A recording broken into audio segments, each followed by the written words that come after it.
Hello നമസ്കാരം. Government ജോലി നേടാൻ PSC എന്നതിനപ്പുറത്തേക്കുള്ള സാധ്യതകളുണ്ട് എന്ന് ഇപ്പോഴും മനസ്സിലാക്കാത്തവരുണ്ട് എന്നുള്ളത് കൊണ്ടാണ് ഇങ്ങനൊരു വീഡിയോ ചെയ്യുന്നത്. കേരള PSCയുടെയും SSCയുടെയും അവയുടെ എക്സാം പാറ്റേണിൻ്റെയും അതിലൂടെ തിരഞ്ഞെടുക്കപ്പെടുന്ന ജോലികളുടെയും ഒക്കെ ഒരു കമ്പാരിസണാണ് ഇന്നത്തെ ഈ ഒരു വീഡിയോയിലൂടെ നടത്താൻ ഉദ്ദേശിക്കുന്നത്.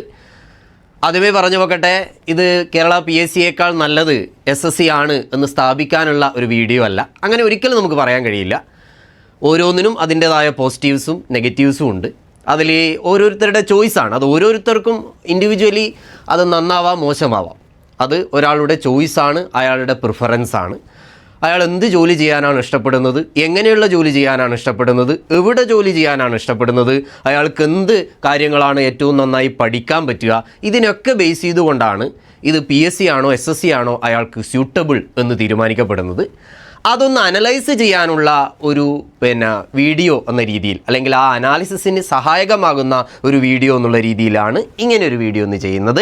അപ്പോൾ നമ്മളിവിടെ PSCയുടെയും SSCയുടെയും ജനറലായ അതിൻ്റെ റിക്രൂട്ട്മെൻറ്റ് പരമായ കാര്യങ്ങൾ, അതിലൂടെ കിട്ടുന്ന ജോലികൾ, അതിൻ്റെ എക്സാം പാറ്റേണുകൾ, അതിൻ്റെ ഒരു കമ്പാരിസണാണ് നടത്താൻ ഉദ്ദേശിക്കുന്നത്. ഓക്കെ, അപ്പോൾ അതിൽ നമുക്ക് പറയാവുന്ന കാര്യങ്ങൾ, ഒന്ന് നമുക്കറിയാം PSC എന്ന് പറയുന്നത് ഇവിടെ നമ്മൾ ഉദ്ദേശിക്കുന്നത് union public service commission UPSC എന്ന് പറഞ്ഞുകൊണ്ട് കേന്ദ്രത്തിലുണ്ട്. ഇവിടെ നമ്മൾ ഡീൽ ചെയ്യുന്നത് സ്റ്റേറ്റ് PSC അല്ലെങ്കിൽ കേരള PSC എന്ന് പറയുന്നത് കേരള സർക്കാരിൻ്റെ കീഴിലുള്ള ഗവൺമെൻറ് സ്ഥാപനങ്ങളിലേക്ക് ആളുകളെ റിക്രൂട്ട് ചെയ്യുന്നതിനുള്ള ഏജൻസിയാണ് ആണല്ലോ. അപ്പോൾ കേരള PSC നടത്തുന്നത് കേരള സ്റ്റേറ്റിന് കീഴിലുള്ള സർക്കാർ ഓഫീസിലേക്ക് ആളുകളെ റിക്രൂട്ട് ചെയ്യുക എന്നുള്ളതാണ്. അപ്പോൾ അതിനുവേണ്ടി ഇപ്പോൾ കേരള സർക്കാർ ഓഫീസുകൾ എന്ന് പറയുമ്പോൾ എന്തൊക്കെ ഓഫീസുകളുണ്ട് നമുക്കറിയാം. ഇപ്പോൾ പഞ്ചായത്ത് ഓഫീസുകൾ, അല്ലെ മുനിസിപ്പാലിറ്റികൾ, revenue, village office, taluk, collectorate, അല്ലേ. അതുപോലെ ഓരോ ഡിപ്പാർട്ട്മെൻറ്റിനകത്തും ട്രഷറികളുണ്ട്. അതുപോലെ മറ്റ് റവന്യൂവിന് കീഴിൽ ഒരുപാട് ഓഫീസുകൾ നമ്മൾ പറഞ്ഞു. ഓരോ ഡിപ്പാർട്ട്മെൻറ്റിലും വാട്ടർ അതോറിറ്റി ഉണ്ട്, അല്ലേ. അങ്ങനെ പല ഡിപ്പാർട്ട്മെൻറ്റുകൾ നമുക്കറിയാം. ഈ ഡിപ്പാർട്ട്മെൻറ്റുകളിലേക്കൊക്കെ, അതായത് കേരള സർക്കാരിന് കീഴിലുള്ള എല്ലാ ഡിപ്പാർട്ട്മെൻറ്റിലെയും ഓഫീസുകളിലേക്ക് റിക്രൂട്ട്മെൻറ്റ് നടത്തുന്നത് കേരള PSC ആണ്, അല്ലേ. അതുപോലെ സെൻട്രൽ ഗവൺമെൻറ്റിന് കീഴിലുള്ള ഓഫീസുകളിലേക്ക് റിക്രൂട്ട്മെൻറ്റ് നടത്തുന്നതിനുള്ള ഏജൻസിയാണ് SSC അഥവാ സ്റ്റാഫ് സെലക്ഷൻ കമ്മീഷൻ. അവിടെ ഏറ്റവും ഹയർ പോസ്റ്റ് IAS IPS ലെവലുള്ള പോസ്റ്റുകൾ റിക്രൂട്ട് നടത്താൻ UPSC union public service commission ഉണ്ട്. അതിന് തൊട്ട് താഴെയുള്ള പോസ്റ്റുകൾ മുതൽ ഏറ്റവും താഴെയുള്ള പോസ്റ്റുകൾ വരെ, അതായത് 10th ലെവൽ മുതൽ ഡിഗ്രി ലെവൽ വരെയുള്ള, അത് ഈ ഓഫീസ് അസിസ്റ്റൻ്റ് കാറ്റഗറിയുള്ള ജോലികളും ഉണ്ട്, അതുപോലെ ഓഫീസർ കാറ്റഗറി ജോലികളും ഉണ്ട്. അതിനൊക്കെ റിക്രൂട്ട്മെൻറ്റ് നടത്താൻ വേണ്ടിയുള്ള ഏജൻസിയാണ് SSC സ്റ്റാഫ് സെലക്ഷൻ കമ്മീഷൻ. അറിയാലോ. ഓക്കെ, അപ്പോൾ ഒന്നാമത് ഇവിടെ ഇത് കവർ ചെയ്യുന്ന ഏരിയ എന്താണ്? അതായത് നമ്മൾ കേരള PSC കേരളത്തിലെ ഈ 14 ജില്ലകളിൽ ഉള്ള കേരള സർക്കാർ ഓഫീസുകളിലേക്കാണ് റിക്രൂട്ട്മെൻറ്റ് നടത്തുന്നത്. SSC എന്ന് പറയുന്നത് ഇന്ത്യ മൊത്തം, അല്ലേ, ഇന്ത്യയിലെ 28 സംസ്ഥാനങ്ങളിലെ കേന്ദ്ര സർക്കാർ ഓഫീസുകളിലേക്കുള്ള റിക്രൂട്ട്മെൻറ്റാണ് SSCയിലൂടെ നടത്തുന്നത്. ഓക്കെ, ഇനി ഇതിൻ്റെ ഏതൊക്കെ ജോലികളാണ് ഇതിൽ കിട്ടുന്നത്? വളരെ വെറൈറ്റി ആയ ജോലികളാണ്. അത് രണ്ടായാലും SSCയിലൂടെയും PSCയിലൂടെയും കിട്ടുന്നത്. സർക്കാർ ജോലികൾ എന്ന് പറയുമ്പോൾ അതൊരു ഒറ്റ കാറ്റഗറി അല്ല, പല കാറ്റഗറികൾ ഉണ്ട്, നമുക്കറിയാം, അല്ലേ. അപ്പോൾ ഫോർ എക്സാമ്പിൾ നമ്മൾ കേരള PSCയിലേക്ക് പോയാൽ കേരള PSC നടത്തുന്ന ഏറ്റവും ഹയർ ലെവൽ എക്സാം എന്ന് പറയുന്നത് KS ഓഫീസറുടെ എക്സാമാണ്, അല്ലേ. കേരള അഡ്മിനിസ്ട്രേറ്റീവ് സർവീസ് കേട്ടിട്ടുണ്ടാവും. അവിടെ മുതൽ താഴോട്ട് secretary assistant, municipal BDO, block development officer തുടങ്ങിയ ഡിഗ്രി ലെവൽ, അതിന് പുറമെ ഒരുപാട് ഓഫീസർ പോസ്റ്റുകൾ, ഗസറ്റഡ് പോസ്റ്റുകൾ കേരള PSCയുടെ അണ്ടറിൽ സ്റ്റേറ്റ് ഗവൺമെൻറ്റിലെ ഗസറ്റഡ് പോസ്റ്റുകളിലേക്ക് നടത്തുന്നുണ്ട്. ഡെപ്യൂട്ടി കളക്ടർ പോലുള്ള അതുപോലെ ഒരുപാട് ഓഫീസർ കാറ്റഗറിയുള്ള ഡിഗ്രി ലെവൽ എക്സാമുകൾ കേരള PSC നടത്തുന്നുണ്ട്.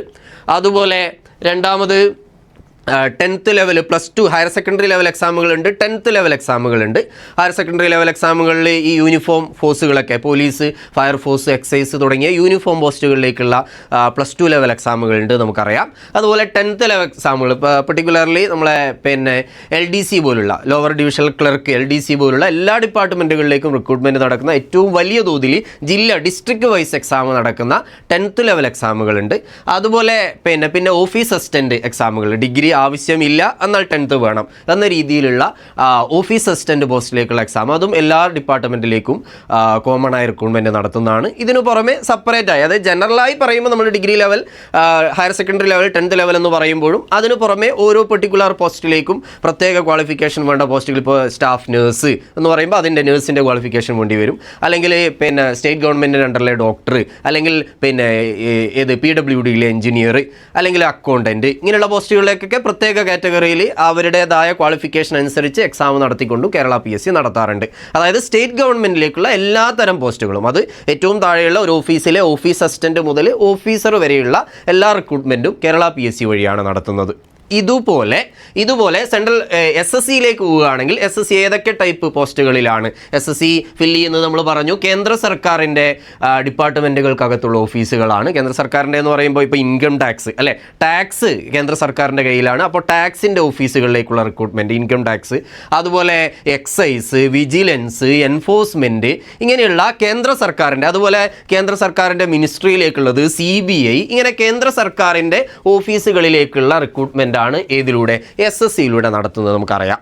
ഓക്കെ, അതിൽ തന്നെ ഏറ്റവും പ്രധാനമായി 3 ലെവലുകൾ എക്സാം ഉണ്ട് എന്നുള്ളതും നിങ്ങൾക്ക് അറിയാമെന്ന് വിചാരിക്കുന്നു. അറിയാത്തവർക്ക് പരിചയപ്പെടുത്തുന്നു. പ്രധാനമായും 3 level: degree level, +2 level, 10th level. Degree level exam എന്ന് പറയുന്നത് CGL, കമ്പൈൻഡ് ഗ്രാജുവേറ്റ് ലെവൽ എന്ന് പറയും. +2 ലെവൽ CHSL അല്ലെ, കമ്പൈൻഡ് ഹയർ സെക്കൻഡറി ലെവൽ എന്ന് പറയും. പിന്നെ 10th ലെവലിൽ MTS, മൾട്ടി ടാസ്കിംഗ് സ്റ്റാഫ്. ഇങ്ങനെ 3 ലെവലിലാണ് SSC പ്രധാനമായും എക്സാം നടത്തുന്നത്. ഇതിന് പുറമെ നമ്മൾ നേരത്തെ PSCയിൽ പറഞ്ഞതുപോലെ ഈ പറഞ്ഞ നേഴ്സ്, അല്ലെങ്കിൽ അക്കൗണ്ടൻറ്റ്, അല്ലെങ്കിൽ ലൈബ്രറിയൻ, ഇങ്ങനെയുള്ള പ്രത്യേക ക്വാളിഫിക്കേഷൻ വേണ്ട വേക്കൻസികൾ പൊതുവെ കുറഞ്ഞ പോസ്റ്റുകൾക്ക് വേണ്ടി പിന്നെ സെലക്ഷൻ പോസ്റ്റ് എക്സാമുകൾ എന്ന് പറഞ്ഞിട്ട് പ്രത്യേകമായി SSC വേറെയും നടത്താറുണ്ട്. ഓക്കെ, അപ്പോൾ എന്തായാലും ജനറലി എക്സാമുകൾ അല്ലെങ്കിൽ ഏതൊക്കെ പോസ്റ്റിലേക്ക് റിക്രൂട്ട്മെൻറ്റ് നടത്തുന്നു എന്ന് പറയുമ്പോൾ നമുക്ക് ഇങ്ങനെ പറയാം. ഓക്കെ, അതിൽ സെൻട്രൽ ഗവൺമെൻറ്റിൻ്റെ മിക്കവാറും എല്ലാ പോസ്റ്റുകളും, അതിൽ ഏറ്റവും ഹയറിലായ ഈ IAS IPS പോലുള്ള പോസ്റ്റുകൾ UPSC നടത്തുന്നത് ഒഴിച്ചു നിർത്തിയാൽ മിക്കവാറും മറ്റെല്ലാ പോസ്റ്റുകളും, അത് ഏറ്റവും താഴെയുള്ള മൾട്ടി ടാസ്കിംഗ് സ്റ്റാഫ് എന്ന് പറഞ്ഞാൽ നമ്മളെ കേരള PSCയിൽ OA ഓഫീസ് അസിസ്റ്റൻറ്റ് എന്ന് പറയുന്നതിന് ഒരു ഇക്വലൻ്റ് എന്ന രീതിയിൽ പറയാൻ പറ്റും. സാലറിയൊക്കെ ഡിഫറൻ്റ് ആണ്, പക്ഷേ ഇക്വലൻ്റ് എന്ന രീതിയിൽ പറയാൻ പറ്റുന്ന ഇപ്പുറത്തെ പോസ്റ്റാണ് MTS. അതിന് മുകളിൽ CHSL, ക്ലറിക്കൽ നാച്ചുറലുള്ള ജോബ് CHSL. അതിന് മുകളിലാണെങ്കിൽ CGL ഓഫീസർ പോസ്റ്റുകൾ അല്ലേ. ഓഫീസർ പോസ്റ്റ് CGL എന്ന് പറയുമ്പോൾ ഗ്രാജുവേറ്റ് ലെവലുള്ള സൂപ്രണ്ട്, അതുപോലെ ഇൻസ്പെക്ടർ പോലുള്ള CBI inspector, income tax inspector പോലുള്ള ഇൻസ്പെക്ടർ ലെവലുള്ള പോസ്റ്റുകൾ ഒക്കെ ഇതിലാണ് SSC വഴി. അപ്പോൾ ഏത് ഓഫീസർ ലെവലാണെങ്കിൽ SSC CGL, ഡിഗ്രി ലെവലുള്ള SSC വഴിയാണ് ഫില്ല് ചെയ്യുന്നത്. ഓക്കെ, അപ്പോൾ എന്തായാലും എക്സാം പാറ്റേൺ നോക്കുമ്പോഴും രണ്ടിലും ഒരേ ലെവൽ, ഡിഗ്രി ലെവൽ എക്സാമും രണ്ടിലും ഉണ്ട്, പിന്നെ +2 ലെവൽ എക്സാം രണ്ടിലും ഉണ്ട്. അതുപോലെ ഈ പറഞ്ഞ ഫോഴ്സുകളിലേക്കാണെങ്കിൽ സെൻറ്ററിൻ്റെ കീഴിലുള്ള ഫോഴ്സുകളിലേക്ക് പിന്നെ SSC GD എക്സാമുകളുണ്ട്. നമ്മൾ ഈ CAPF പോലുള്ള CRPF പോലുള്ള അല്ലേ, നമ്മൾ സ്റ്റേറ്റ് ഗവൺമെൻറ്റിൻ്റെ കീഴിൽ പോലീസും ഫയർഫോഴ്സും എക്സൈസ് ഒക്കെ ഉള്ളതുപോലെ സെൻട്രൽ ഗവൺമെൻറ്റിൻ്റെ കീഴിൽ CRPF CAPF പോലുള്ള ഫോഴ്സുകളുണ്ട്. അതിലേക്ക് SSC GD എന്ന് പറയുന്ന എക്സാമിലൂടെയാണ് റിക്രൂട്ട്മെൻറ്റ് നടത്തുന്നത്. അപ്പോൾ ഈ ഒരു എക്സാമിൻ്റെ ഒരു നാച്ചർ നോക്കിയാൽ രണ്ടിലും സമാനമായ രീതിയിലുള്ള എക്സാമുകൾ ഉണ്ട് എന്ന് പറയാം. അത് PSCയിലാണെങ്കിലും SSCയിലാണെങ്കിലും. ഓക്കെ, ഇനി അടുത്തത് എവിടെ ജോലി കിട്ടും എന്നുള്ളതാണ് അടുത്തത്. എവിടെയാണ് ജോലി കിട്ടുന്നത്? കേരള PSC ആണെങ്കിൽ ഒന്നും നോക്കാനില്ല, കേരളത്തിൽ എവിടെയെങ്കിലും മാത്രമേ ജോലി കിട്ടൂ. അതിൽ തന്നെ ഡിസ്ട്രിക്റ്റ് വൈസ് പോസ്റ്റുകൾ, ഇപ്പോൾ LDC ഒക്കെ ജില്ല വൈസാണ് റിക്രൂട്ട്മെൻറ്റ് നടക്കുക. ഓരോ ജില്ലയിലുമാണ് എക്സാം എഴുതുന്നത്. ആ ജില്ലയിൽ തന്നെ പിന്നെ നമുക്ക് ജോലി കിട്ടും. അതുപോലെ പിന്നെ മറ്റു പോസ്റ്റുകൾ സ്റ്റേറ്റ് വൈഡ് പോസ്റ്റ് ആണെങ്കിൽ എന്തായാലും കേരളത്തിനകത്ത് എവിടെയെങ്കിലും മാത്രമേ ജോലി കിട്ടൂ. അപ്പോൾ കേരളത്തിന് അടുത്ത ചോദ്യം, എനിക്ക് എൻ്റെ നാട്ടിൽ ജോലി കിട്ടണം. എൻ്റെ മുന്നിലുള്ള ഒരേ ഒരു സാധ്യത നാട്ടിൽ ഗവൺമെൻറ് ജോലി കിട്ടണം. എൻ്റെ മുന്നിലുള്ള ഒരേ ഒരു സാധ്യത കേരള PSC മാത്രമാണോ? ഈ SSCക്ക് അവിടെ എന്തെങ്കിലും സാധ്യതയുണ്ടോ? ഉറപ്പായുമുണ്ട്. നമ്മൾ SSC പരീക്ഷ എഴുതിയാൽ ജോലി കിട്ടുന്നത് ഡൽഹിയിലോ അല്ലെങ്കിൽ ഉത്തർപ്രദേശിലോ അല്ലെങ്കിൽ ഗുജറാത്തിലോ നോർത്ത് ഇന്ത്യയിലോ എവിടെയെങ്കിലും ആയിരിക്കും എന്ന രീതിയിലൊന്നും ചിന്തിക്കേണ്ട കാര്യമില്ല. അവിടെയുള്ള പോലെ സെൻട്രൽ ഗവൺമെൻറ് ഓഫീസുകൾ കേരളത്തിലുണ്ട്. ഡൽഹിയിൽ അത്രയും ഉണ്ടാവില്ല, കാരണം ഡൽഹി നാഷണൽ ക്യാപിറ്റലാണ്. അത് കഴിഞ്ഞാൽ മറ്റെല്ലാ സ്റ്റേറ്റിലും ഉള്ളതുപോലെ തന്നെ കേന്ദ്ര ഗവൺമെൻറ് ഓഫീസുകൾ കേരളത്തിലുണ്ട്. കേരളത്തിൽ ഇൻകം ടാക്സിൻ്റെ ഓഫീസുണ്ട് അല്ലേ, സ്റ്റാറ്റിസ്റ്റിക്കൽ ഓഫീസുണ്ട്. കേന്ദ്ര ഗവൺമെൻറ്റിൻ്റെ മിക്കവാറും, അത് മിനിസ്ട്രി അല്ലാത്തത്, അത് കേന്ദ്രത്തിൻ്റെ മിനിസ്ട്രി അല്ലാത്ത മിക്കവാറും ഡിപ്പാർട്ട്മെൻറ്റുകളുടെ ഓഫീസുകൾ കേരളത്തിൽ തിരുവനന്തപുരത്തും എറണാകുളത്തും കോഴിക്കോടും ഒക്കെ റീജിയണൽ ഓഫീസുകളുണ്ട്. ഉറപ്പായും ഡിസ്ട്രിക്റ്റ് വൈസ് ഓഫീസുകളുള്ള പിന്നെ കേന്ദ്ര ഗവൺമെൻറ് ഡിപ്പാർട്ട്മെൻറ്റുകളും ഉണ്ട്. അതുകൊണ്ട് നാട്ടിൽ ജോലി കിട്ടണമെങ്കിൽ SSC നടക്കൂല എന്നുള്ളത് അവിടെ ഇല്ല. SSCയിലും നമ്മുടെ ജില്ലയിൽ തന്നെ, നമ്മുടെ സംസ്ഥാനത്ത് തന്നെ, കേരളത്തിൽ തന്നെ ജോലി കിട്ടാൻ നല്ല സാധ്യതയുണ്ട്. അതിൽ തന്നെ നമ്മളാണ് പ്രിഫറൻസ് കൊടുക്കുന്നത്. നമ്മുടെ പ്രിഫറൻസ് കേരളമാണ്. നമുക്ക് കേരളത്തിൽ തന്നെ കിട്ടുമോ ചോദിച്ചാൽ നമുക്ക് നല്ല റാങ്ക് ഉണ്ടെങ്കിൽ കിട്ടും. കൂടുതൽ റാങ്ക് ഉള്ളവരുടെ പ്രിഫറൻസ് ആണല്ലോ കൺസിഡർ ചെയ്യുക. അപ്പോൾ കൂടുതൽ റാങ്ക് ഉള്ളവർക്കൊക്കെ കേരളത്തിൽ കൊടുത്തു കഴിയുമ്പോൾ അവിടെ കേരളത്തിലെ വേക്കൻസി ഫില്ലായാൽ നമ്മൾ അടുത്ത പ്രിഫറൻസ് സ്റ്റേറ്റിലേക്ക് നമ്മൾ പോകേണ്ടി വരും. അത്രയേ ഉള്ളൂ. അപ്പം നല്ല റാങ്ക് വാങ്ങിയാൽ നമുക്ക് ഉറപ്പായും കേരളത്തിൽ തന്നെ ഒരു കേന്ദ്ര സർക്കാർ ജോലി വാങ്ങാം. അതിൽ തന്നെ ചില ഡിപ്പാർട്ട്മെൻറ്റ്, ഇപ്പോൾ CBI പോലുള്ള ഡിപ്പാർട്ട്മെൻറ്റൊക്കെ കൂടുതലും ഡൽഹിയിലായിരിക്കും, അല്ലെങ്കിൽ മിനിസ്ട്രിയിൽ വരുന്ന പോസ്റ്റുകളൊക്കെ ഡൽഹിയിലായിരിക്കും. അങ്ങനെയുള്ള പോസ്റ്റുകളെ മാറ്റി നിർത്തിയാൽ മറ്റുള്ളവ സ്റ്റേറ്റുകൾ, കേരള സ്റ്റേറ്റിലും വേക്കൻസികൾ ഒരുപാടുള്ളതാണ്. അവിടെ തന്നെ നമ്മൾ നോക്കേണ്ടത് ഇന്ന് കേരളത്തിലുള്ള സെൻട്രൽ ഗവൺമെൻറ് ഓഫീസുകളിലെ സ്റ്റാഫുകളിൽ വലിയൊരു വിഭാഗം നോർത്ത് ഇന്ത്യക്കാരാണ്. അപ്പോൾ ഇവിടെ ആളില്ലാത്തതുകൊണ്ട് നമുക്ക് പറഞ്ഞൂടെ, ഇവിടുത്തെ ആളുകൾ ഇവിടെ ഉണ്ടല്ലോ, നമ്മൾ അതിലേക്ക് കയറാത്തതുകൊണ്ടാണല്ലോ നോർത്ത് ഇന്ത്യയിൽ നിന്നുള്ള ആളുകൾ ഇവിടുത്തെ വേക്കൻസിയിൽ വന്ന് കയറേണ്ടി വരുന്നത്. അപ്പോൾ അവിടെ കാണേണ്ടത് നമുക്ക് വേണ്ട വേക്കൻസികൾ കേരളത്തിൽ തന്നെ ഉണ്ട് SSCയുടെ കേസിൽ. ഓക്കെ, ചില പോസ്റ്റുകൾക്ക് നമ്മൾ പുറത്തു പോകേണ്ടി വരുന്നേ ഉള്ളൂ. അതുകൊണ്ട് SSC എഴുതിയാൽ കിട്ടുന്നത് ഡൽഹിയിലാണ്, നോർത്ത് ഇന്ത്യയിലാണ്, നാട്ടിൽ ജോലി കിട്ടൂല എന്നുള്ള ധാരണയും ഒരു തെറ്റിദ്ധാരണയാണ്.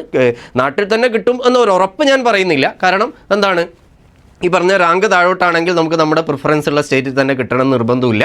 അതുകൊണ്ട് ഒരു പാൻ ഇന്ത്യൻ ആണ്, ഇന്ത്യയിൽ എവിടെയും ജോലി കിട്ടാം, പക്ഷേ നാട്ടിൽ കിട്ടാനും സാധ്യതയുണ്ട് എന്ന് പറഞ്ഞു വെക്കാം. എന്തായാലും നമുക്കൊരു ഇന്ത്യയിൽ എവിടെയും ജോലി ചെയ്യണം എന്ന രീതിയിൽ ഇഷ്ടപ്പെടുന്നവർക്ക് ഉറപ്പായും SSC ബെസ്റ്റ് ചോയ്സ് ആണ്. നാട്ടിൽ തന്നെ ജോലി ചെയ്യണം എന്നുള്ളവർക്കും SSC സാധ്യത തന്നെയാണ്. അത് കിട്ടാനുള്ള നല്ല റാങ്ക് വാങ്ങിക്കുകയാണെങ്കിൽ നാട്ടിൽ തന്നെ ജോലി കിട്ടാനുള്ള നമ്മൾ കൊടുക്കുന്ന പോസ്റ്റിൻ്റെ പ്രിഫറൻസ് കൂടി അവിടെ നോക്കണം. നാട്ടിൽ നല്ല വേക്കൻസി ഒക്കെയുള്ള, അതായത് നമ്മൾ കേരളത്തിൽ കൂടുതൽ വേക്കൻസി ഒക്കെയുള്ള പോസ്റ്റ് നോക്കി നമ്മൾ പ്രിഫറൻസ് കൊടുത്താൽ നമുക്ക് കേരളത്തിൽ തന്നെ SSC ജോലികളും കിട്ടാനുള്ള സാധ്യതയുണ്ട്. ഓക്കെ, അപ്പോൾ എന്തായാലും നമ്മൾ ജോലി എവിടെ എന്നുള്ളതിൽ നമുക്ക് ആ ഒരു രീതിയിൽ പറഞ്ഞു വെക്കാം. ഓക്കെ, ദെൻ ഇനി ഈ എക്സാം പാറ്റേൺ എങ്ങനെയാണ്, ഏത് രീതിയിലാണ് ഇതിൻ്റെ എക്സാമുകൾ നടക്കുന്നത്, അതിൻ്റെ ഒരു കമ്പാരിസൺ നോക്കുകയാണെങ്കിൽ രണ്ട് നോക്കി. ഇപ്പം കേരള PSCയിൽ നോക്കുകയാണെങ്കിൽ ഒരു പ്രിലിമിനറി എക്സാം ഉണ്ടാവും, അത് കഴിഞ്ഞാൽ മെയിൻ എക്സാം, ഇൻ്റർവ്യൂ. ഇതാണ് ഒരു ഡിഗ്രി ലെവൽ പോസ്റ്റിൻ്റെ ഒരു സ്ട്രക്ചർ എന്ന് പറയുന്നത്. ഒരു പ്രിലിമിനറി എക്സാം, പിന്നെ ഒരു മെയിൻ എക്സാം, പിന്നെ ഇൻ്റർവ്യൂ. ഓക്കെ, അത് ഈ സെക്രട്ടേറിയറ്റ് അസിസ്റ്റൻറ്റ് പോലുള്ള പോസ്റ്റുകൾക്കൊക്കെ, അല്ലെങ്കിൽ ആ ടൈപ്പ് ഓഫീസർ ലെവലുള്ള പോസ്റ്റുകൾക്കൊക്കെ ഈ ഒരു രീതിയിലാണ്. ഇനി അല്ല ക്ലറിക്കൽ പോസ്റ്റ് ആണെങ്കിൽ ചിലതിന് പ്രിലിമിനറി എക്സാമും മെയിൻ എക്സാമും 2 ലെവലുണ്ട്, എന്നാൽ മറ്റു ചിലതിന് ഒറ്റ എക്സാം മാത്രമുള്ളതുമുണ്ട്. അത് നേരത്തെ രണ്ട് എക്സാം ഉണ്ടായിരുന്നത് ഇപ്പോൾ ചിലത് വീണ്ടും ഒരു എക്സാമിലേക്ക് മാറ്റുകയൊക്കെ ചെയ്തിട്ടുണ്ട്. അപ്പോൾ എന്തായാലും അതായത് ക്ലറിക്കൽ നാച്ചുറൽ ആണെങ്കിൽ ചിലപ്പോൾ 2 ലെവൽ എക്സാം, അല്ലെങ്കിൽ 1 ലെവൽ എക്സാം. ഓഫീസർ ആണെങ്കിൽ 2 ലെവൽ എക്സാം പ്ലസ് ഇൻ്റർവ്യൂ. ഇനി OA ഒക്കെ ആണെങ്കിൽ ഒറ്റ ലെവൽ എക്സാം. ഈ ഒരു രീതിയിൽ ആണ് എക്സാം പാറ്റേൺ വരുന്നത്.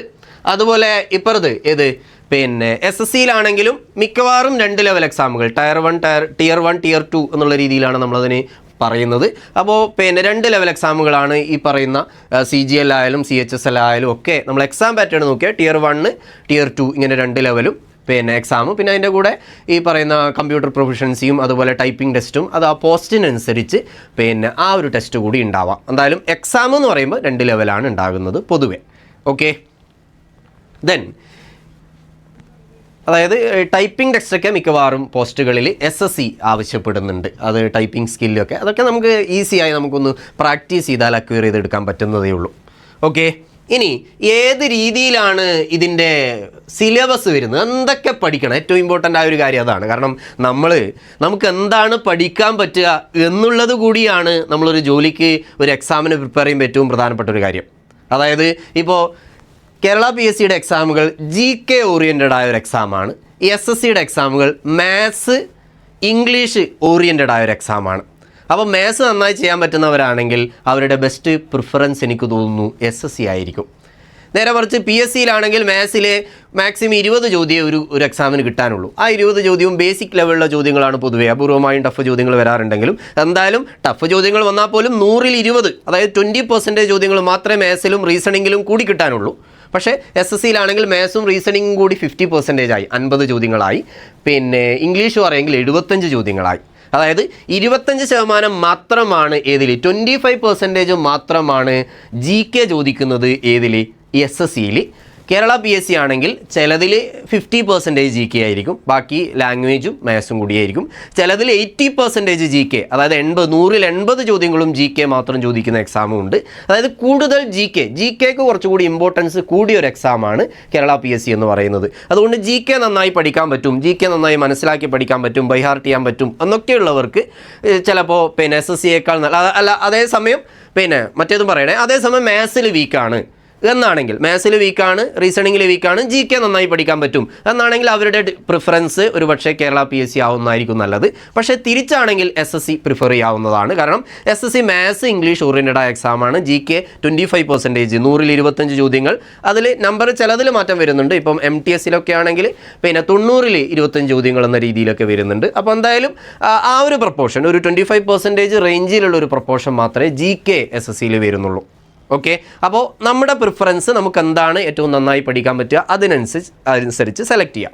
അതിൽ തന്നെ ഈ പറഞ്ഞ നമ്പർ ഇതിൻ്റെ ഏതൊക്കെ ഏരിയ കവർ ചെയ്യും എന്നതിൽ GK ആണല്ലോ ഇതിൽ പ്രധാനപ്പെട്ട ഒരു വ്യത്യാസമായി കിടക്കുന്നത്. GK നോക്കുമ്പോൾ GKയിൽ പിന്നെ കേരള PSC ആണെങ്കിൽ രണ്ടിലും എക്സ്ട്രാ ഉള്ളത് കേരള PSCയിൽ കേരളവുമായി ബന്ധപ്പെട്ട കാര്യങ്ങൾ, കേരളത്തിൻ്റെ ജിയോഗ്രഫി, കേരളത്തിൻ്റെ റിനൈസൻസ്, കേരളത്തിൻ്റെ ചരിത്രം ഇതുകൂടി ആഡ് ചെയ്യേണ്ടി വരും. മറ്റേതിലാണെങ്കിൽ ഇന്ത്യയുമായി ബന്ധപ്പെട്ട കാര്യങ്ങൾ മാത്രമേ ഉള്ളൂ. Indian history, Indian geography, Indian economy, പിന്നെ സയൻസ് പോലുള്ള ടോപ്പിക്കുകളൊക്കെ രണ്ടിലും ഉണ്ട്.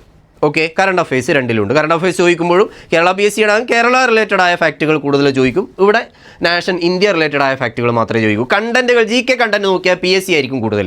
കാരണം എന്തായാലും ഇന്ത്യയുമായി ബന്ധപ്പെട്ട കാര്യങ്ങൾ കേരള PSCയിലും പഠിക്കണം, SSCയിലും പഠിക്കണം. കേരള PSCയിൽ കേരളവുമായി ബന്ധപ്പെട്ട കാര്യങ്ങൾ എക്സ്ട്രാ പഠിക്കണം. അതുകൊണ്ട് GK കണ്ടന്റ് നോക്കിയാൽ ഉറപ്പായും കേരള PSCയുടെ കണ്ടന്റ് ആയിരിക്കും കൂടുതൽ. കാരണം കേരളവുമായി ബന്ധപ്പെട്ട കണ്ടന്റ് അതിൽ വലിയൊരു പോർഷൻ ഉണ്ട്, അത് നമ്മൾ കൂടുതലായി പഠിക്കേണ്ടി വരും. പിന്നെ വേൾഡ് ഹിസ്റ്ററി, വേൾഡ് ജിയോഗ്രഫി ഒന്നും പിന്നെ SSC ചോദിക്കാറില്ല. SSCയിൽ വേൾഡ് ഹിസ്റ്ററി ഒന്നും SSCയുടെ ഒരു സിലബസിലും ഇല്ല. പക്ഷേ കേരള PSCയുടെ ചില എക്സാമിൻ്റെ സിലബസിൽ വേൾഡ് ഹിസ്റ്ററി ഉൾപ്പെടെ ചോദിക്കുന്നുണ്ട്. അതുകൊണ്ട് GKയുടെ സിലബസ് നോക്കിയാൽ GKയുടെ ചോദ്യം നമ്മൾ പറഞ്ഞു, കേരള PSCയിൽ പകുതി ചോദ്യങ്ങൾ അല്ലെങ്കിൽ അതിൽ കൂടുതൽ 75 ചോദ്യങ്ങൾ വരെയുള്ള പിന്നെ എക്സാമുകളുണ്ട് GKയിൽ നിന്ന് മാത്രം. അതുകൊണ്ട് GKയുടെ നമ്പർ ഓഫ് ക്വസ്റ്റ്യൻസ് PSCയിൽ കൂടുതലാണ് SSCയേക്കാൾ. അതുപോലെ തന്നെ സിലബസും SSCയേക്കാൾ വാസ്റ്റാണ് ഏതിൻ്റെ GKയുടെ കേസിൽ. SSCയിൽ നോർമലി ഇപ്പോൾ CGL ആണെങ്കിലും CHSL ആണെങ്കിലും ഒക്കെ പിന്നെ 100-25 ചോദ്യങ്ങളാണ്. അത് Tier 1 ആയാലും Tier 2 ആയാലും 100-25 ചോദ്യങ്ങളാണ് ഏതിൽ നിന്ന് വരുന്നത്, GKയിൽ നിന്ന് ചോദിക്കുന്നത്. മാത്സ് 25, റീസണിങ് 25, അല്ലെങ്കിൽ റീസണിങ് അല്ലെ മെൻ്റൽ എബിലിറ്റി, ഇംഗ്ലീഷ് 25, GK 25. അതിൽ തന്നെ ഈ പറഞ്ഞ MTSലൊക്കെ ചെറിയ MTSൽ മാത്സും റീസണിങ്ങും ക്വാളിഫയിങ്ങും എക്സാമും മാത്രമായിട്ടൊക്കെ ഉണ്ട്. അതുകൊണ്ട് ചെറിയ മാറ്റങ്ങൾ ഉണ്ടെന്നേ ഉള്ളൂ. അപ്പോൾ എന്തായാലും ഈ ഒരു 25% ഏകദേശമേ GK വരുന്നുള്ളൂ. ബാക്കിയെല്ലാം ഇനി അതിൻ്റെ ലെവൽ നോക്കിയാൽ ഞാൻ പറഞ്ഞു GK കമ്പാരിറ്റീവ്ലി PSCയുമായി കമ്പയർ ചെയ്യുമ്പോൾ GK അത്രത്തോളം വാസ്റ്റ് അല്ല. SSC ഇന്ത്യയുമായി ബന്ധപ്പെട്ട കാര്യങ്ങളെ പഠിക്കണ്ടു. അതിൽ തന്നെ ക്വസ്റ്റ്യൻ്റെ നമ്പർ കുറവായതുകൊണ്ട് അത്രയും വാസ്റ്റായി നമ്മൾ പോകേണ്ടി വരില്ല. അതുകൊണ്ട് GK പഠിക്കാൻ വലിയ താല്പര്യമില്ല, മാത്സും ഇംഗ്ലീഷും ഞാൻ ഓക്കെയാണ്, സ്ട്രോങ് ആണ് എന്നുള്ളവർക്ക് ബെസ്റ്റ് ഓപ്ഷൻ SSC തന്നെയായിരിക്കും. ഓക്കെ, ഇനി അതിൽ തന്നെ പിന്നെ നമ്മൾ അതിൻ്റെ ക്വസ്റ്റ്യൻ്റെ രീതിയൊക്കെ മാത്സിലാണെങ്കിൽ SSCയിലെ ചോദ്യങ്ങൾ കുറച്ചും കൂടി ടഫാണ്. നമ്മൾ പറഞ്ഞല്ലോ മാത്സ് ഇംഗ്ലീഷ് ഓറിയൻറ്റഡ് ആയ എക്സാമാണ്. അതിൽ മാത്സിലാണെങ്കിൽ കുറച്ചും കൂടി ടോപ്പിക്ക് ഇപ്പോൾ ട്രിഗണോമെട്രി, ജോമെട്രി പോലുള്ള ടോപ്പിക്കുകൾ SSCയിൽ ചോദിക്കും. PSC ആണെങ്കിൽ ബേസിക്സ് ലെവലുള്ള ചോദ്യങ്ങൾ തന്നെയാണ്. അതിൽ ഈ time work, time and distance, നമ്മളെ പെർസെൻറ്റേജ്, പ്രോഫിറ്റ് ആൻഡ് ലോസ് ഇതുപോലുള്ള ടോപ്പിക്കുകൾ രണ്ടിലും ഉണ്ട്. പക്ഷേ കുറച്ചും കൂടി ലെവൽ കുറച്ചുകൂടിയ ക്വസ്റ്റ്യൻസ് SSCയിലാണ് കൂടുതലും കാണുന്നത് PSCയേക്കാൾ. അതുകൊണ്ട് മാത്സും അതുപോലെ ഇംഗ്ലീഷും ഒക്കെ നോക്കുമ്പോൾ SSC കുറച്ചുകൂടി ലെവൽ കൂടുതലായിരിക്കും. പക്ഷേ പ്രാക്ടീസ് ചെയ്താൽ ഈസിയായി തന്നെ ക്രാക്ക് ചെയ്യാൻ പറ്റുന്നേ ഉള്ളൂ. PSCയുടെ കുറച്ച് ലെവൽ കൂടിയതായിരിക്കും മാത്സ് ഇംഗ്ലീഷ് ചോദ്യങ്ങൾ SSCയിൽ ഉണ്ടാകുക. എന്നാൽ GK കമ്പാരിറ്റീവ്ലി ആ വാസ്റ്റ്നെസ് കുറവായതുകൊണ്ട് ചോദ്യങ്ങൾ ഒരു ലെവൽ ആ ഒരു ഏരിയ കുറവായതുകൊണ്ട് ലെവൽ കുറവെന്ന് പറയാം. പക്ഷേ ആ ചോദ്യ രീതി ചിലപ്പോൾ ചില ചോദ്യങ്ങളൊക്കെ PSCയേക്കാൾ ടഫും ആവാം. പക്ഷേ പിന്നെ പൊതുവേ നോക്കുമ്പോൾ രണ്ടും അതാണ് ഞാൻ പറഞ്ഞു വെക്കുന്നത്. മാത്സ് ഇംഗ്ലീഷ് സ്ട്രോങ് ആയി അല്ലെങ്കിൽ എളുപ്പത്തിൽ പഠിച്ചെടുക്കാൻ പറ്റും എന്ന് തോന്നുന്നവർക്ക് SSC തന്നെയായിരിക്കും ഒരു പ്രിഫറബിൾ ചോയ്സ് ആയി വെക്കാൻ പറ്റുക. ഓക്കെ, ഇനി പിന്നെ അതുപോലെ ലോക്കൽ ലാംഗ്വേജ് ഈ PSCയിലാണെങ്കിൽ നമ്മുടെ ലോക്കൽ ലാംഗ്വേജുകൾ നമ്മൾ കേരളത്തിലാണെങ്കിൽ മലയാളത്തിലെ ചോദ്യങ്ങൾ ഉണ്ടാവും. SSCയിലാണെങ്കിൽ അത് ഉണ്ടാവില്ല. അപ്പോൾ ആ ഒരു കാര്യം കൂടി നമുക്ക് പറയാം. ഓക്കെ, ദെൻ എക്സാം സൈക്കിൾ ഇതും ഇമ്പോർട്ടൻ്റ് ആയ ഒരു കാര്യമാണ്. എക്സാം സൈക്കിൾ എന്ന് പറഞ്ഞാൽ അവിടെ എന്താ ഉദ്ദേശിക്കുന്നത്, എത്ര ഇടവേളകളിലാണ് എക്സാം കിട്ടിക്കൊണ്ടിരിക്കുന്നത്. PSC ആണെങ്കിൽ ഒരു ലിസ്റ്റിൻ്റെ സാധാരണഗതിയിലുള്ള കാലാവധി 3 വർഷമാണ്. അതായത് ഒരു LD ക്ലർക്കിന് വേണ്ടിയുള്ള ഒരു റിക്രൂട്ട്മെൻറ്റ് എക്സാം നടന്നാൽ അതിൽ ആളെ റിക്രൂട്ട് ചെയ്ത് കഴിഞ്ഞാൽ ആ ലിസ്റ്റിന് 3 വർഷം കാലാവധിയുണ്ട്. 3 വർഷത്തിന് ശേഷമാണ് അടുത്ത എക്സാം നടക്കുന്നത്. അപ്പോൾ 3 വർഷ പീരീഡ് കഴിയണം LDCയുടെ കേസിൽ. ഇനി 2 വർഷം കാലാവധി ഉള്ളതും 1 വർഷം കാലാവധി ഉള്ളതും ഉണ്ട്. പക്ഷേ മെജോറിറ്റി ഓഫ് പോസ്റ്റുകൾക്ക് 3 വർഷമാണ് PSCയിൽ കാലാവധി ഉള്ളത്. അതുകൊണ്ട് തന്നെ ഒരേ എക്സാം 3 വർഷം കൂടുമ്പോഴേ നമുക്ക് കിട്ടൂ. ഏതിൽ? PSCയിൽ. നേരെ മറിച്ച് SSCയിലാണെങ്കിൽ നമുക്ക് എന്താണ് എല്ലാ വർഷവും എക്സാം ഉണ്ട്. ഇപ്പോൾ CGL എല്ലാ വർഷവും എക്സാം ഉണ്ട്, CHSL എല്ലാ വർഷവും എക്സാം ഉണ്ട്. അതായത് 1 വർഷമാണ് ഇത് 2 എക്സാമുകൾക്കിടയിലുള്ള കാലാവധി. അപ്പോൾ ഇക്കൊല്ലം ഒരു എക്സാം കഴിഞ്ഞാൽ അടുത്ത കൊല്ലം തന്നെ നമുക്ക് എക്സാം കിട്ടും. അത് നമുക്ക് എനിക്ക് തോന്നുന്നു ഇടയ്ക്കിടയ്ക്ക് എക്സാം കിട്ടുന്നതായിരിക്കും പോസിറ്റീവ് എന്ന് തോന്നുന്നു. കാരണം മറ്റേത് ഈ വർഷം മിസ്സായാൽ ഇനി 3 വർഷം കഴിയണം വീണ്ടും കിട്ടാൻ. പക്ഷേ ഇതാകുമ്പോൾ ഈ വർഷം മിസ്സായാൽ തൊട്ടടുത്ത വർഷം നമുക്ക് വീണ്ടും വരുന്നുണ്ട്. അപ്പോൾ അങ്ങനെ ഒരു അഡ്വാൻറ്റേജ് കൂടിയുണ്ട്.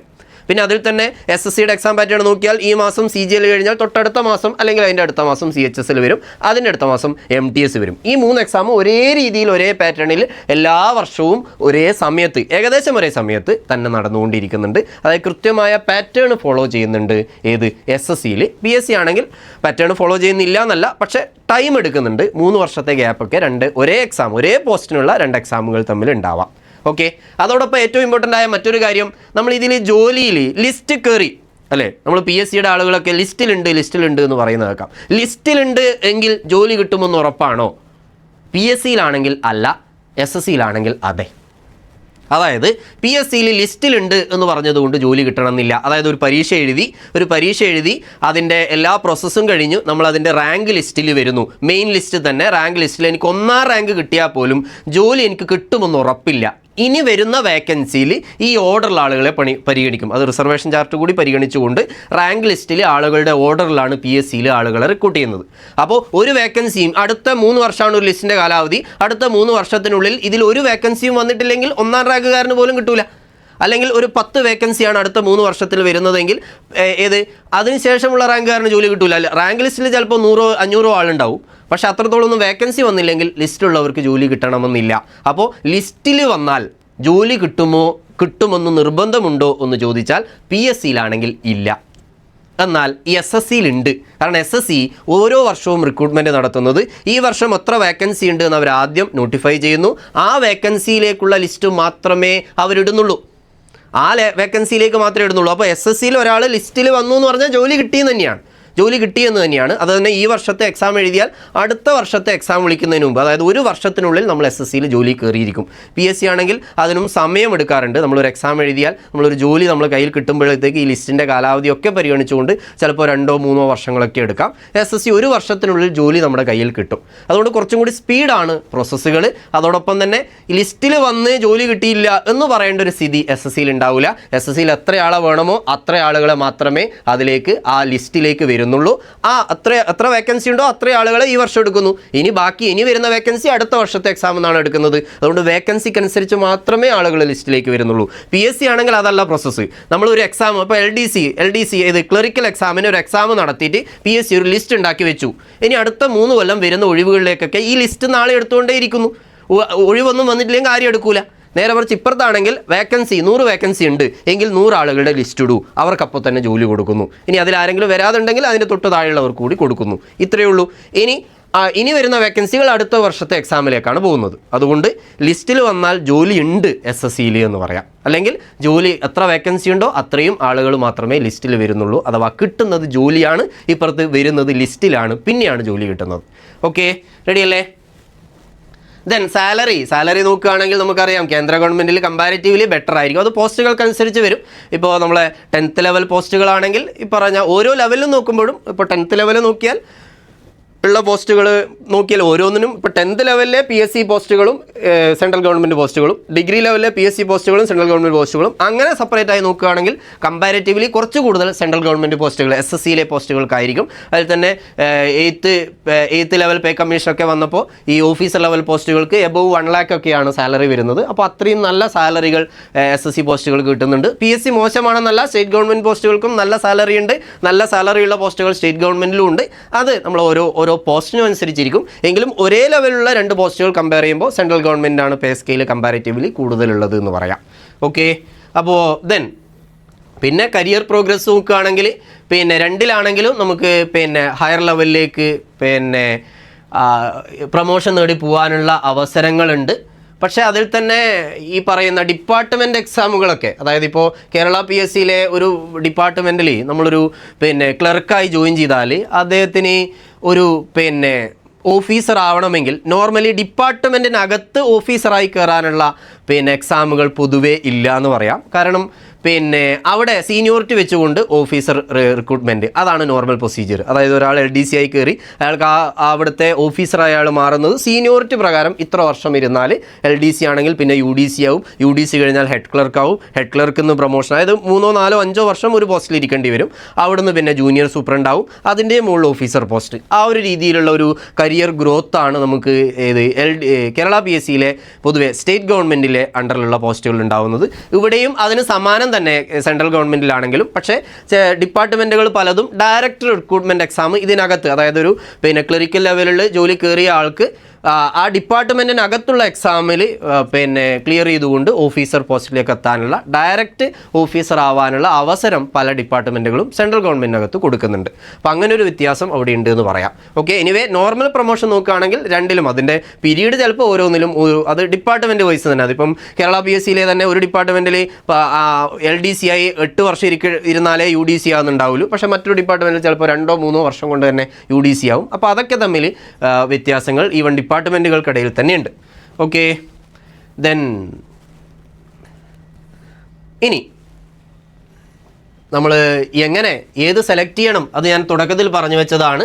നമ്മൾ ഏത് സെലക്ട് ചെയ്യണം എന്നുള്ളത് നമ്മുടെ ചോയ്സാണ്. ഇതിൽ ഞാനത് ആ അനാലിസിസിന് നിങ്ങൾക്ക് ഇത് സഹായകമാവുമെന്നാണ് ഞാൻ വിചാരിക്കുന്നത്. കാരണം നിങ്ങൾക്ക്, അതായത് തുടക്കക്കാർക്ക് വേണ്ടിയാണ്. ഏതെങ്കിലും ഒന്ന് പ്രിപ്പയർ ചെയ്തൊരു ലെവലായി ഇനി ഞാൻ പെട്ടെന്ന് ഇത് ഷിഫ്റ്റ് ചെയ്തിട്ട് മറ്റേതിലേക്ക് PSC പ്രിപ്പയർ ചെയ്യുന്നു, പെട്ടെന്ന് ഷിഫ്റ്റ് ചെയ്തിട്ട് SSCയിലേക്ക് പോകണമെന്നോ അല്ലെങ്കിൽ തിരിച്ചോ എന്നുള്ളതൊന്നുമല്ല ഞാൻ ഈ വീഡിയോയിലൂടെ ഉദ്ദേശിച്ചത്. തുടക്കക്കാർക്ക് ഞാൻ ഏത് പഠിക്കുന്നതാണ് നല്ലത് എന്നതിൽ കൺഫ്യൂഷൻ ഉണ്ടെങ്കിൽ നിങ്ങൾക്ക് ഈ ഒരു വീഡിയോ സഹായകമാവുമെന്ന് വിചാരിക്കുന്നു. നിങ്ങളെ അനലൈസ് ചെയ്തുകൊണ്ട്, നിങ്ങളുടെ പ്രിഫറൻസുകൾ, നിങ്ങളുടെ കഴിവുകൾ അനലൈസ് ചെയ്തുകൊണ്ട് നിങ്ങൾക്ക് SSC ആണോ PSC ആണോ നല്ലത് എന്നുള്ളത് ഒരു ഡിസിഷനിലേക്ക് എത്താൻ, ഒരു തീരുമാനത്തിലേക്ക് എത്താൻ ഈ ഒരു വീഡിയോ സഹായകമാവും എന്ന് വിചാരിക്കുന്നു. അവിടെ നിങ്ങളുടെ ചോയ്സ് SSC ആണെങ്കിൽ ഞങ്ങൾ നിങ്ങളെ സ്വാഗതം ചെയ്യുന്നു SSC മലയാളിയിലേക്ക്. കഴിഞ്ഞ 2 വർഷം സ്റ്റാർട്ട് ചെയ്ത് 2 വർഷത്തിനുള്ളിൽ തന്നെ 83 CGL റിസൾട്ടുകൾ, ഓഫീസർ പോസ്റ്റിലേക്കുള്ള 83 റിസൾട്ടുകളുമായി ഏറ്റവും നല്ലൊരു വിജയവുമായി കേരളത്തിലെ നമ്പർ 1 SSC ഇൻസ്റ്റിറ്റ്യൂട്ടായി SSC മലയാളി മാറിയിട്ടുണ്ട്. അപ്പോൾ SSC മലയാളിയുടെ ഓഫ്ലൈൻ ക്ലാസ്സുകൾ കോഴിക്കോടുള്ള ക്യാമ്പസിലും അതോടൊപ്പം ഓൺലൈൻ ക്ലാസ്സുകൾ SSC മലയാളി ആപ്പിലും ലഭ്യമാണ്. കൂടുതൽ വിവരങ്ങൾക്ക് താഴെ കൊടുത്ത നമ്പറിൽ കോൺടാക്റ്റ് ചെയ്യാം. Okay, thank